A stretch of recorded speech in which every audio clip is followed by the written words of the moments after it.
Welcome to student dictation. Dictation 5 second बाद शुरू होगा। स्टार्ट। यह हास्यास्पद है कि जो विपक्ष और विशेष रूप से कांग्रेस जंतर मंतर पर जुटी भीड़ के संसद मार्च में हुई हिंसा पर गृह मंत्री अमित शाह के जवाब की जिद पकड़े थी। वह अचानक उनका जवाब सुनने में आनाकानी करती हुई दिखाई देने लगी। इसके लिए राहुल गांधी यहाँ तक कहने लगे कि इस मामले में उसे गृह मंत्री से यह जानना है कि कथित तौर पर गोली चलाने के आदेश यदि उन्होंने नहीं दिए थे तो क्या वे इससे अनजान हैं कि किसने दिए थे। क्या इससे बेतुकी बात और कोई हो सकती है। क्या राहुल गांधी यह कहने की कोशिश करते नहीं दिखते कि इस मसले पर गृह मंत्री वही जवाब दें जो वे सुनना चाहते हैं।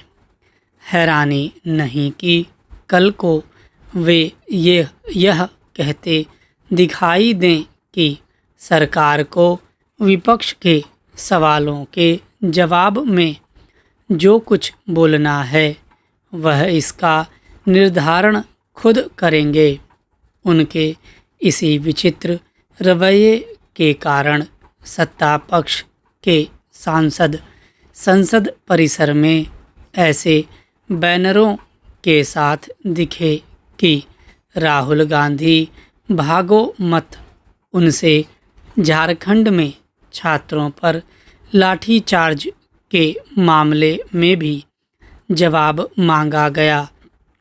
यह स्थिति यही रेखांकित करने वाली है कि संसद में किसी भी विषय पर गंभीर चर्चा के लिए स्थान किस तरह लगातार कम होता जा रहा है। संसद में सड़क जैसी राजनीति होना दुर्भाग्यपूर्ण है। विपक्ष यह साधारण सी बात समझने के लिए तैयार नहीं कि संसद में हंगामा करने से वह केवल अपना अहित ही नहीं करता बल्कि सत्ता पक्ष का काम आसान करता है और उसे जवाबदेह बनाने के अवसर भी गंवाता है।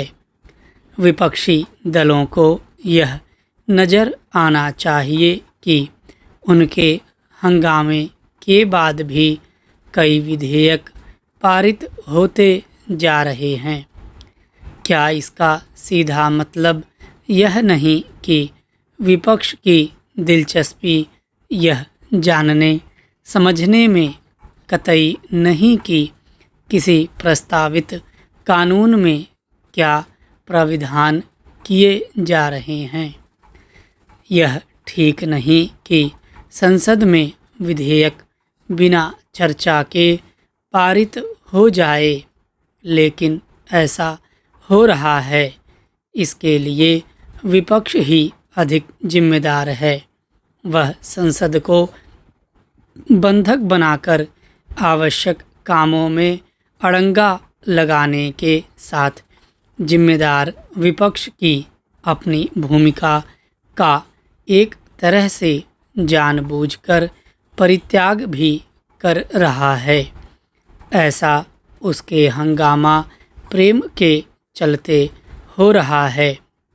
इस पर संदेह है कि विपक्ष सचमुच यह जानना चाहता है कि संसद मार्च में हिंसा किन परिस्थितियों में हुई या फिर राम मंदिर में चढ़ावा चोरी किन कारणों से हुई और उनके लिए कौन उत्तरदायी हैं। वह यह दिखावा करने को तो तत्पर हैं कि इन मुद्दों पर वह अत्यंत संवेदनशील है, लेकिन जिसे वह अपनी संवेदनशीलता के रूप में प्रचारित करना चाहता है, वह वस्तुतः उसकी सस्ती राजनीति है। सत्ता पक्ष को विपक्ष को उसकी की शैली में जवाब देने के बजाय इस सस्ती राजनीति का उचित तरीके से प्रतिकार करना सीखना होगा। स्टॉप।